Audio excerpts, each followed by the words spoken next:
এটা কোনো কোয়েশ্চেন এসছে? এরকম প্রশ্ন আসে কোনোদিনও? এত কঠিন প্রশ্ন? বাথরুমে গিয়ে গুগল করছি, লেখা আছে নো রেজাল্টস ফাউন্ড। বাইরে বেরিয়ে যাকেই জিজ্ঞেস করছি বলছে কোয়েশ্চেনটা একটু ঘোরানো ছিল।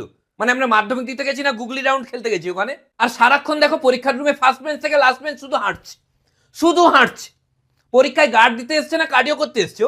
মানে এত কঠিন প্রশ্ন, ক্লাসে যে ইনভিজিলেটর, যে গার্ড, সে নিজেও উত্তর জানে না, বলছে নিজে থেকে লেখো, আমি জানি না। আর ওগুলো এমসিকিউ, এমন এমসিকিউ দিয়েছে যেন কেবিসির 7 কোটি টাকার কোয়েশ্চেন। তার উপর ফোন আ ফ্রেন্ডও করতে দিচ্ছিল না। আর যে গার্ড দিচ্ছিল তার সব কিছুতেই প্রবলেম। চিটিং করতে দিচ্ছে না, কাউকে জিজ্ঞেস করতে দিচ্ছে না। একজনের খাতা দেখে লিখছিলাম, সেখানেও প্রবলেম, বলছে না প্রবলেম আছে। এর কিসের প্রবলেম? যার খাতা দেখছি তার প্রবলেম নেই, যে গার্ড দিচ্ছে তার প্রবলেম হয়ে যাচ্ছে। এত প্রবলেম নিয়ে কেন গার্ড দিতে এসছো? একে তো কোশ্চেন পেপার কঠিন, তারপরে আবার চিটিং করতে দিচ্ছে না, তার কারো থেকে হেল্প নিতে দিচ্ছে না, নিজে হেল্প করছে না, তারপরে আবার টয়লেটে যেতে দিচ্ছে না। এটা কি ধরনের অসভ্যতামি? কত কষ্টে টয়লেটে গেলাম, টয়লেট থেকে এসেছি, তারপরেও প্রবলেম।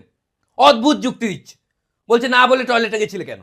আর যে গার্ড দিচ্ছে সেও তো একটা টিচার, তার তো উচিত স্টুডেন্টকে হেল্প করা। পরীক্ষার দিন কি আর হেল্প করবে? তো পরীক্ষার দিনে যদি স্টুডেন্টকে না হেল্প করতে পারে একটা টিচার, অন্য দিনে কি হেল্প করবে? আর অন্য দিনে আমার হেল্প নিয়ে কি লাভ?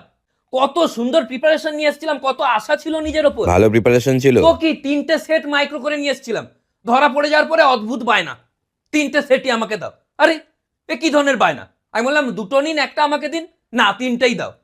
আমি বোঝালাম যে পরীক্ষার পরে দিয়ে দেবো, না। আরে কিছুই করতে দিচ্ছে না ক্লাসে। একটু কথা বললে কথা নয়, কথা নয়, কথা নয়। হিসাব করে দেখা গেলো সব থেকে বেশি কথা স্যারই বলছিলেন। কিচ্ছু, এটা করা যাবে না, সেটা করা যাবে না, নিঃশ্বাস নেওয়া যাবে না। এটা কি? প্রশ্নপত্র কঠিন ছিল, আমরা সেটাতে কিছু বলছি না। আমরা শুধু চাইছি গ্রেস মার্কস। এটা গ্রেস মার্কস নয়, এটা মানবাধিকার। আমাদের গ্রেস মার্কস না দিলে আমরা মানবাধিকার কমিশনকে জানাবো।